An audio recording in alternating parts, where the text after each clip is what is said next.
আমের সিজনে আমের আইসক্রিম হবে না সেটা তো হতেই পারে না। তো আজকে চলে এসেছি আমের আইসক্রিম নিয়ে। তো চলুন আজকের রেসিপিটা শেয়ার করা যাক। প্রথমেই আমি এখানে গ্যাসের উপরে একটা কড়াই বসিয়ে তার মধ্যে 600 গ্রাম দুধ দিয়ে দিয়েছি। দুধটা ভালো করে জ্বালাতে হবে। এরপরে এখানে আমি বেশ কয়েকটা হিমসাগর আম নিয়ে নিয়েছি। আপনি যে কোনো ভ্যারাইটির পাকা হিমসাগর বা ল্যাংড়া যে কোনো আম নিতে পারেন। যেহেতু আমের মধ্যে আইসক্রিমের স্টাফিংটা যাবে, তার কারণে আমি আমের উপরের অংশটা কেটে ওর ভেতর থেকে আটিটা এভাবে বের করে নিয়েছি। এভাবে আপনারা আমি যেভাবে কাটছি সেভাবে আমটা কেটে ভেতর থেকে আটিটা বের করে নেবেন।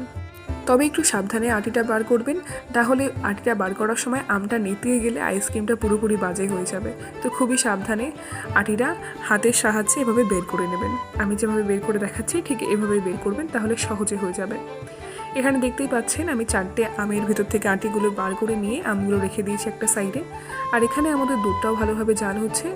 দুধটা জাল দেওয়ার সময় পাশ থেকে যে সরগুলো উঠে আসবে সেগুলো আবারও ভালো করে নিয়ে দুধের মধ্যে মিক্স করে দেবেন। এখানে আপনারা দেখতেই পাচ্ছেন দুধটা অনেকটা ঘন হয়ে গেছে। এই পর্যায়ে আমি কি করব, এখানে আমি 2.5 চামচ মতো চিনি নিয়েছি, নিয়ে সেটাকে আমি জলের মধ্যে গুলে নিচ্ছি। আপনারা যদি এর থেকে বেশি মিষ্টি খেতে পছন্দ করেন তাহলে আপনাদের স্বাদ অনুযায়ী আপনারা চিনি মিক্স করতে পারেন। এরপর এখানে আমি পুরো 1 চামচ কাস্টার্ড পাউডার দিচ্ছি। এটা ম্যাঙ্গো ফ্লেভার কাস্টার্ড পাউডার।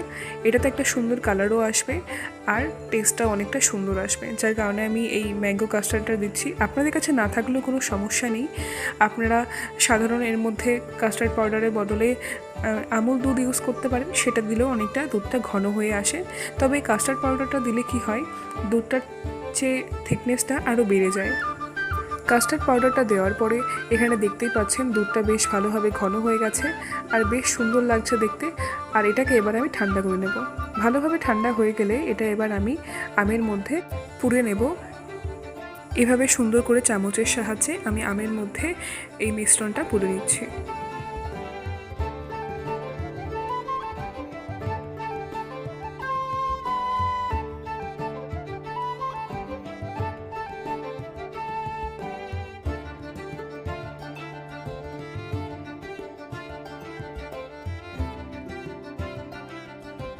প্রত্যেকটা আমের মধ্যে স্টাফিংটা ভরে নেওয়ার পরে এবারে আপনারা কি করবেন, একটা টিফিন বাটি নেবেন, তার মধ্যে এক এক করে আমগুলো বসিয়ে রাখবেন যাতে আমগুলো হেলে পড়ে না যায়।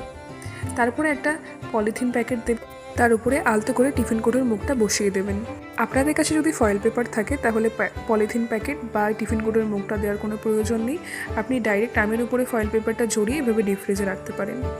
আমি পুরো একটা দিনের জন্য ডিপ ফ্রিজে আমগুলো রেখে দিয়েছিলাম। তারপরে আমগুলো দেখুন বের করে নিয়েছি এখানে ফ্রিজ থেকে পরের দিন। এবার দেখুন আমি আপনাদেরকে কেটে কেটে দেখাচ্ছি কতটা সুন্দর হয়েছে আমাদের এই স্টাফিং ভরা ম্যাঙ্গো আইসক্রিমটা। এই ম্যাঙ্গো আইসক্রিমটা শুধুমাত্র দেখতেই সুন্দর হয় না, খেতেও অতুলনীয় হয়। একবার হলেও বাড়িতে ট্রাই করুন।